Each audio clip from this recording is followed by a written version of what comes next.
Sometimes it's the remote, small corners of the earth that open our hearts up to learning more about the world.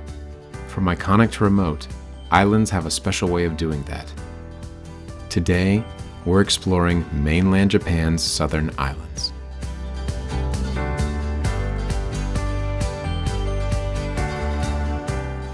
Around the world, people have a fascination with islands. Some people flock to them for vacation. Some go for the beaches. Some for the mountains. Some for community and that small town feeling. Some are looking for liveliness, and others for rest, relaxation, and a bit of solitude. And some, like us, seek them out for adventure. Earth's natural islands all come to life through tectonic forces and volcanic eruptions below the surface. It's fascinating that Japan itself is made up of over 6,000 islands. Today, you'll get a taste of the southern Japan islands: Kyushu Island, Yakushima Island, Oshima Island, and Shikoku Island. You'll find in the countryside of Japan, the people are really, really nice. Everyone's greeting you on the street, they're saying hello. Even if they don't speak English, they're trying.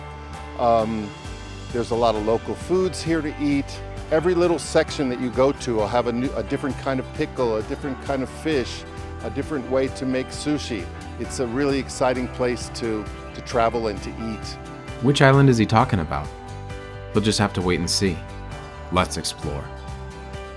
We're starting our adventure on the third largest island in Japan, Kyushu.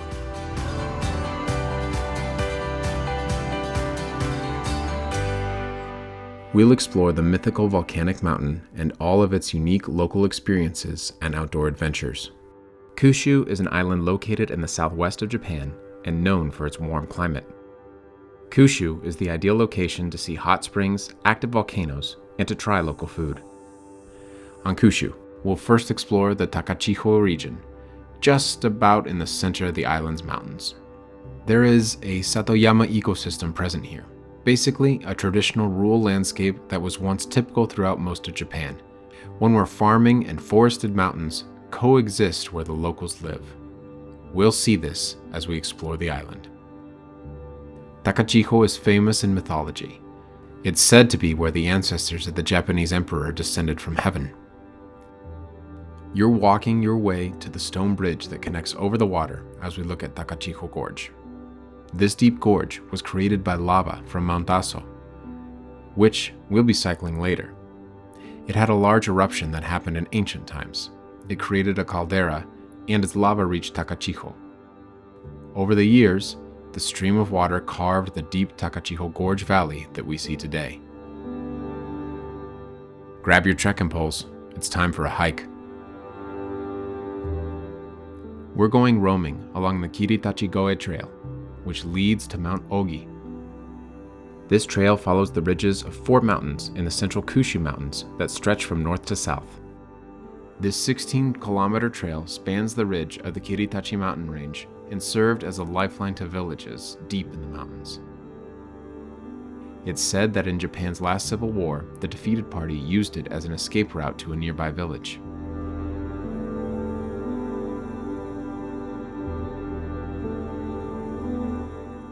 The limestone-rich area we're hiking is a more rugged, off-the-beaten-path experience. Around 1,000 years ago, people and horses began walking through Kiritachi-Goe. This eventually pushed down the road, creating the path we're walking today.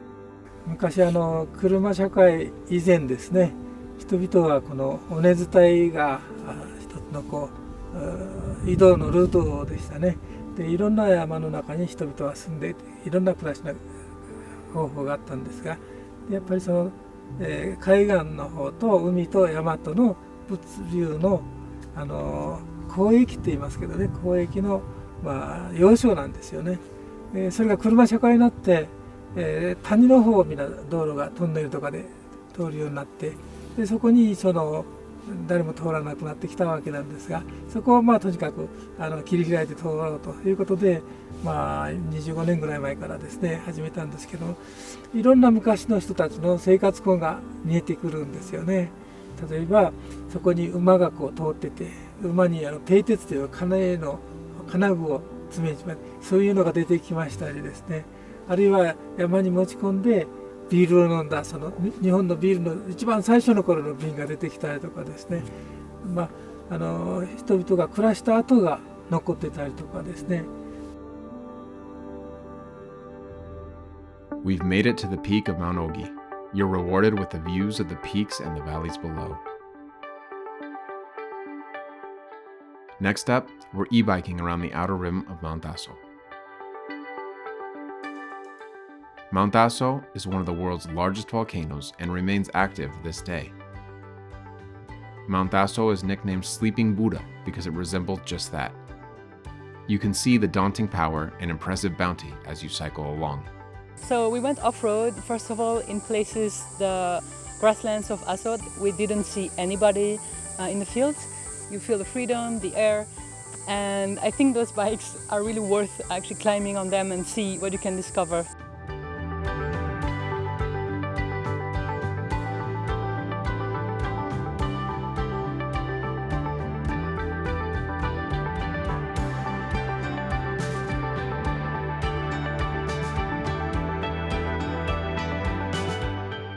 I actually learned that if I ever end up living in the mountain, I can cook my food in bamboo. And that's what we'll learn now. The Japanese have been cooking in this traditional way for thousands of years. Bamboo is actually a lot easier to cut than you would think. It is firm, but quite soft.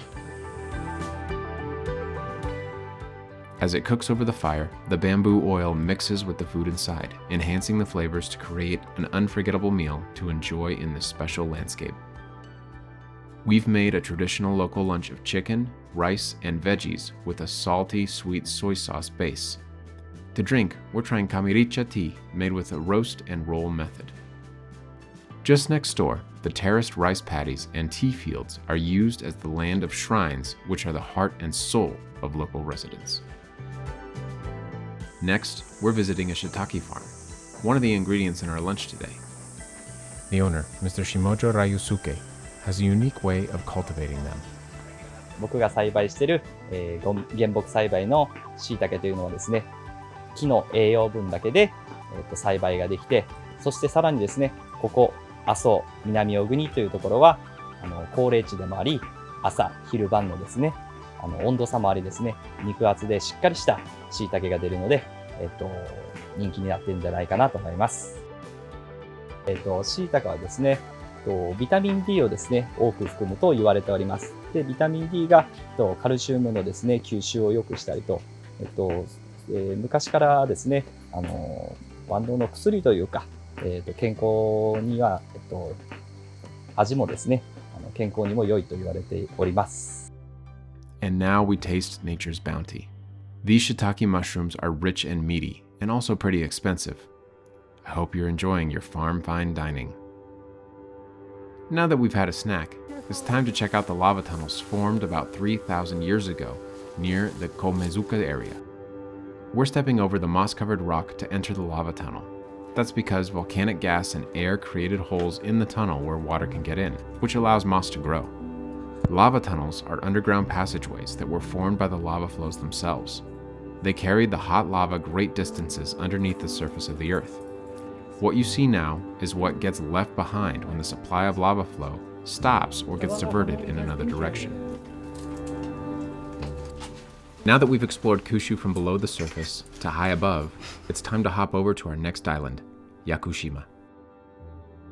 Yakushima is the 13th largest island in Japan, located in southern Kyushu and known for its wildlife and cedar forests. Yakushima is a UNESCO World Heritage Site. The island is more remote and less populated and has a laid-back feeling about it. We continue our way through the beautiful Yakushima Island as we embark on a laurel virgin forest walking journey. Yakushika deer weave their way through the trees, while birds and frogs perch and hop across branches, providing a glorious soundtrack together with the small, round Yakuzaru monkeys found throughout the forest. Climbing our way over crunching leaves and fallen camellia trees, we admire the roots of fallen trees that the earth is regenerating again, utilizing their nutrients to create more life.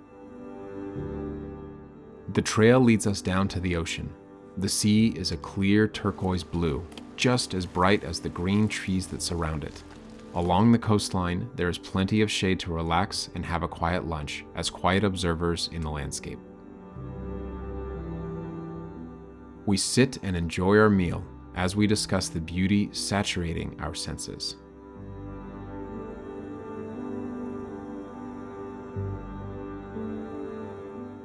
Now that we've walked the forest, we're going to Yakusugi Cedar Workshop. Inside, they are making all types of product from cedar. Everything from soap to printed scarves to earrings and keychains, all inspired by the beautiful cedar trees of the island. Well, we love to make the best use of the limited resources and continue to make products that will remain even after 100 years. And now, we attend a workshop to learn how to craft our own souvenir that symbolizes the natural riches of the island and creates a memory to take home with us. Today, we're making a flower vase. It can be quite challenging to smooth the wood properly. The polishing is a bit easier. The wood grain just naturally shows up. It was very exciting. I've never polished a piece of wood and smoothed it, so it was very exciting, and each piece of wood had a unique shape and pattern, and I think mine is very beautiful. Now that we've finished our souvenir, let's get back outside. Yakushima is a famous island for climbing, but in the clear Kurio River that flows from Mount Kuromi, travelers can also try stream climbing.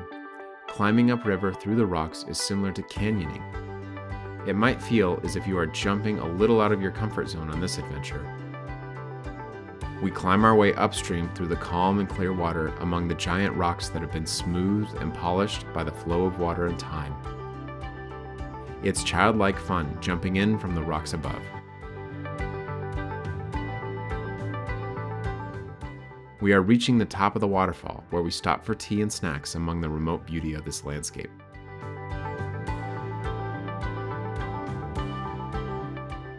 After our break, time to try a natural slide. We'll end with a relaxing float through the calm water that takes you back downstream. Let yourself feel the blessings of water along the way.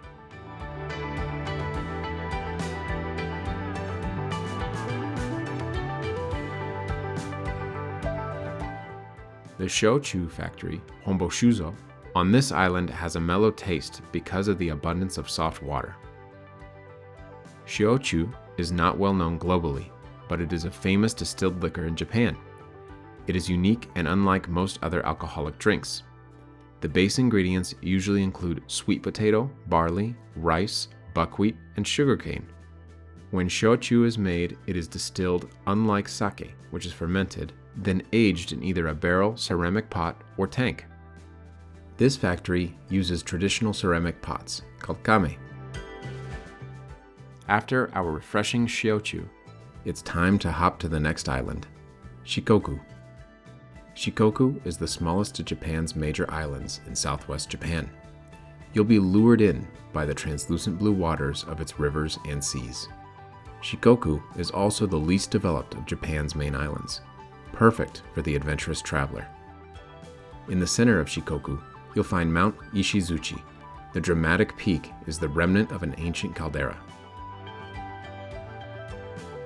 In today's adventures, you'll get a great mix of mountains, rivers, and the mighty sea.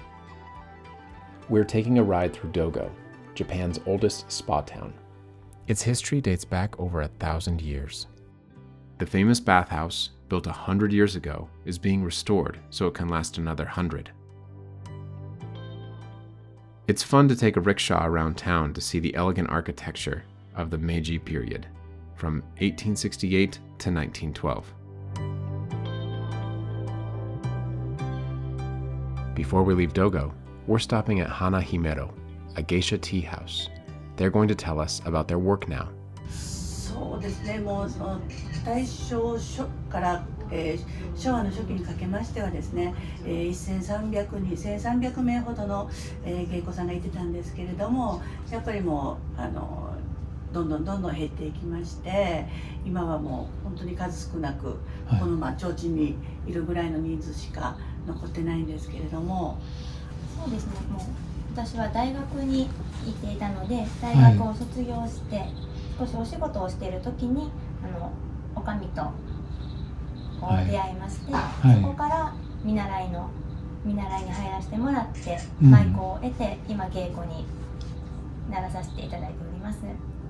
はい、そうですね。もう今ね、どうしても、絶対必要という存在ではないかもしれませんけれども、芸妓と言いますのはもう所属といいますか、入門してから、日本の伝統的な文化をですね、やっぱり三味線であったりとか、あと日本舞踊であったりとか、お茶やお花に至るまで、そういった日本の伝統的なものを身につけて、でお客様の前に出ますので、やっぱり何ですかね、日本文化の伝道師といいますか、それを伝えていくには必要な存在ではないかなというふうに思います。It's time to head off on our cycling journey on the neighboring islands of Oshima and Omishima. We start from a cycling base on Omishima Island in the middle of the Shimanami Kaido. We cycle to Omayazumi Shrine, where we pray for a safe journey.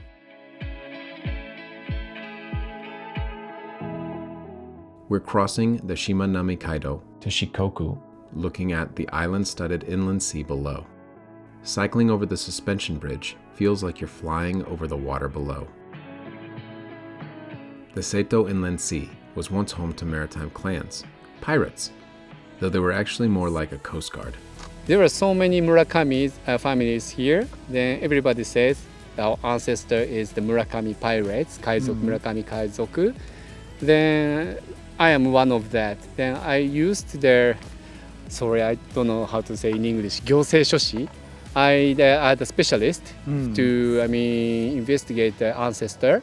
Then the answer was that our ancestor is Murakami Kaizoku, the historical. It's not pirates, but it is said that pirates, because they don't actually rob. The robbery is the main work for the pirates in the general, knowledge. But what they did was more like gatekeeper and also guiding. Like there are so many, merchandise ships, the cargo in the ancient time of Japan around here, Seto Naikai Sea, Inland Sea. Then they kept their safety from other pirates, and also they guided, because the tide here is completely different from any other place in the world. It's really, really fast, and then it's really dangerous. So, and also there are too many islands, but some islands are hidden islands. When the tide is high, we can't see that. When the tide is low, we can see that. If they don't know that, it's going to be a big accident for the ships, and so they helped guide them to the right way. You can look down at its swirling waters and whirlpools of the Seto Island Sea. Let's hop on a boat and check them out from another perspective. We're taking a fast boat out to Noshima, an island fortress from where the Murakami clan controlled the passage of ships through the inland sea. When the captain turns off the engine, we can feel the power of the current that protected the pirate fortress back in the day. From the islands, we can see Mount Ishizuchi looming above. That's where we head next, on e-bikes. We are now at the foot of Mount Ishizuchi, the highest mountain in Shikoku, and we are ready for our e-biking adventure. Let's ride.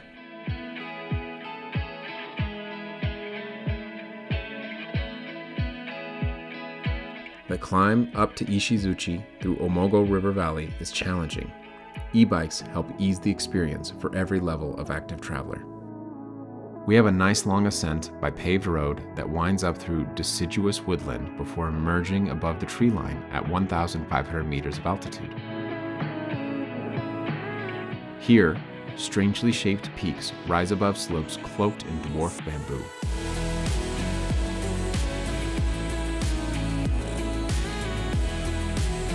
We're crossing over bridges with rocky rivers below. You can hear the cicadas as you ride. Ishizuchi has such a high altitude that it's often covered in a beautiful hazy mist. At the Tsuchigoya rest stop, we're greeted by mountain priests blowing conch shells and receiving a traditional Shinto blessing at the Ishizuchi Shrine. The shrine holds over 1,500 years of history.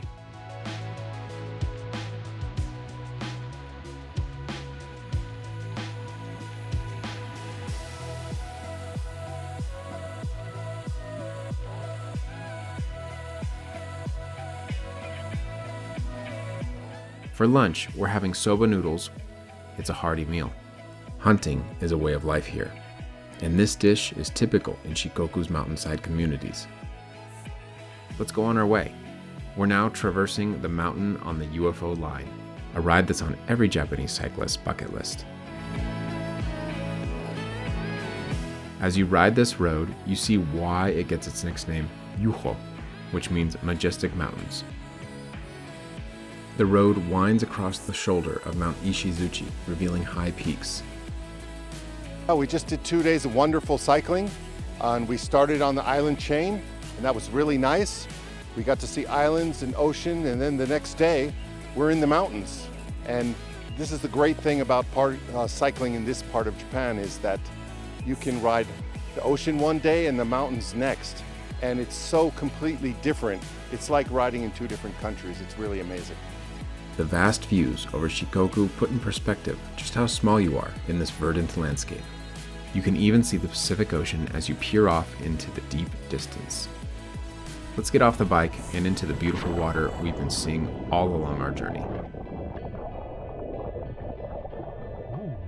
Time to sup. Stand-up paddleboard, that is. Filtered through the limestone of the mountain, the Nyoto River is the cleanest river in Japan, flowing from Ishizuchi all the way down to the Pacific. The river's pure, translucent water gives it a brilliant turquoise tint. The locals call it Nyoto Blue. And Kochi Nyoto River is one of the clearest rivers in Japan, and also a very safe river. We're going on a 4-kilometer tour downriver today. You can sup here in all 4 seasons, each with a changing landscape. Get ready to curve along the river bends. The river changes quite a bit. It can be deep, calm at points, to a bit more challenging paddle at others. There are even some shallow rapids too. Look closely and you can see big river fish and many birds along the river. You can also just float down leisurely on your back with your feet up.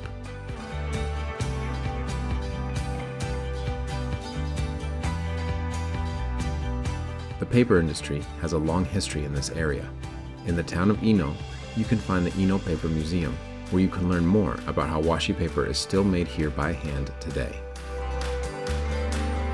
Washi paper is a traditional Japanese paper made by hand from local materials.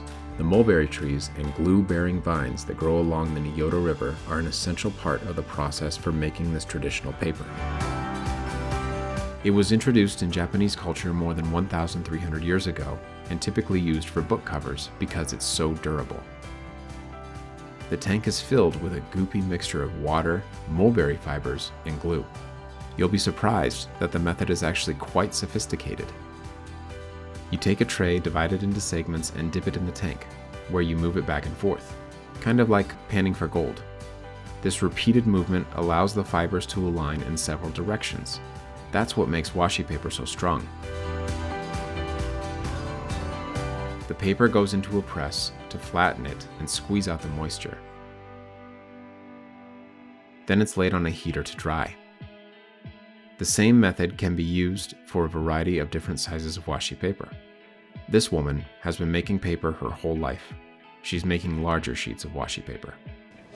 いのちゃんのもこの紙に土佐和紙工芸村というところがありますけど、そこで本当にもう人間国宝になられた浜田幸代さんっていう方の土佐天狗城主という代表的な和紙を継がれている方のお孫さんがね、もう後を継いでやってられてます。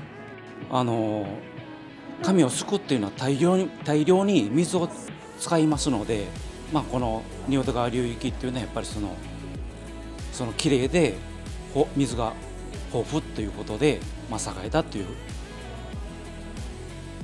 原理もそうですね。その綺麗な水もそうやし、で中山間地というかね、その原料がこう育つその条件がこう整えてたっていう。The water from the Nyoto River is an essential ingredient in many things here. Another is in creating the excellent sake brewed in Kochi. We're visiting Kame-Izumi Brewery now, which was founded in 1897. An operation of just 8 people, the master brewer, Saibara Kazuhito, is the 5th generation to run the business. He begins by telling us where the water comes from to make the sake. 水源は水系からいうと仁淀川水系ですけども、ちょっと仁淀川の川本流からは離れておりまして、支流のここの西に国蔵山という山がありまして、そこの地下水が結構来てるんじゃないかなと思ってます。